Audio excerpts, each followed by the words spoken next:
இந்த புதிய கல்விகள் சொல்ல தெரியுமா? இப்ப கவர்மெண்ட் எக்ஸாம், பப்ளிக் எக்ஸாம் எது இதில் நடக்குது? இப்ப 10வது 10th and 12th. இப்ப புதிய கல்விக் கொள்கை என்ன சொல்றான் தெரியுமா? 3rd standard 3வது, நீங்க அதெல்லாம் பாஸ் பண்ணிட்டு வந்துட்டீங்க.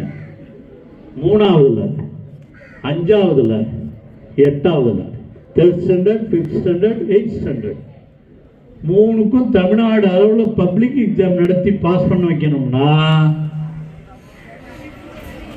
ஏத்துக்கிறீங்களா?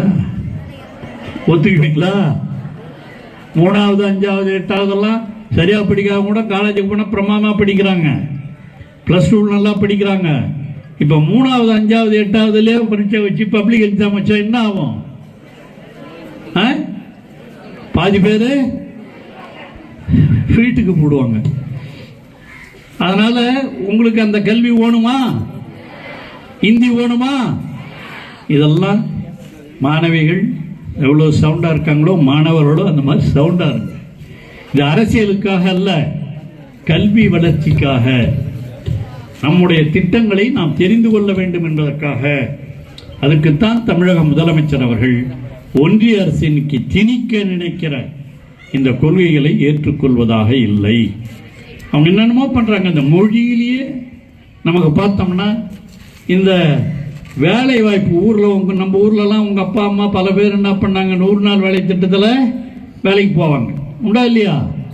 போகிறாங்க. அவங்களுக்குலாம் அந்த சம்பளம் தான். அதுக்கு மகாத்மா காந்தி வேலை திட்டம்னு இருந்தது, அதுக்கு கூட பேரை மாற்றி இந்தியில் பேரை மாற்றுறான். நேற்று பார்த்துருப்பீங்க. அதெல்லாம் என்னன்னே புரியல.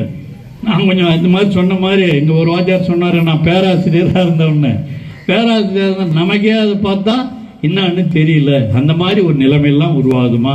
இதை நான் அரசியலுக்காக சொல்லவில்லை.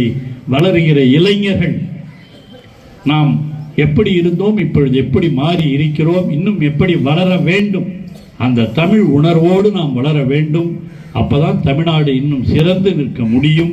இன்று தமிழ்நாடு இந்திய அளவிலேயே முதல் மாநிலமாக திகழ்கிறது என்று சொன்னால் அதற்கு தமிழக முதலமைச்சர் தளபதி அவர்கள் தான் காரணம். எல்லா துறையிலும், கல்வியிலும் அப்படிதான். கல்வியில் நாம தான் அதிகமாக, அதுவும் உயர்கல்வியில் கிட்டத்தட்ட 43% நாம தான் இந்தியாவிலே நாம தான் அதிகம் படிக்கிறோம் நம்ம தமிழ்நாட்டில்.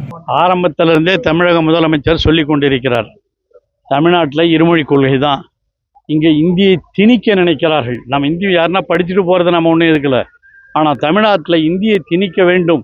தமிழ்நாடு மட்டும் அல்ல, இந்தி பேசாத கேரளா போன்ற கர்நாடகா போன்ற எல்லா மாநிலங்களிலும் இப்போ இந்தியை திணிக்கிறார்கள்.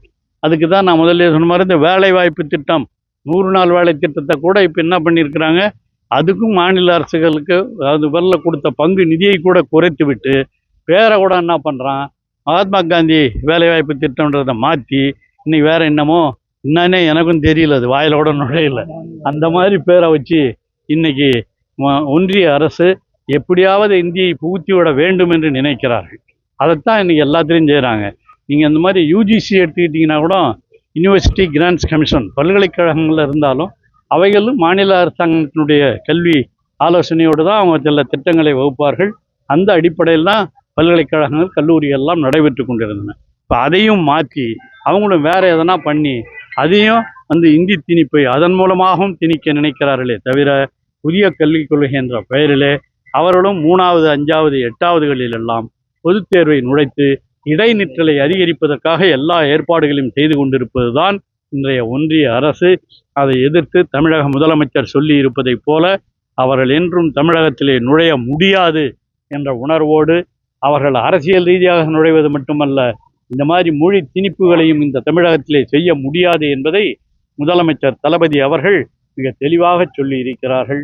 அந்த அடிப்படையில்தான் இன்று இளைஞர்கள் எல்லாம் வழி நடத்தப்படுகிறார்கள். நன்றி.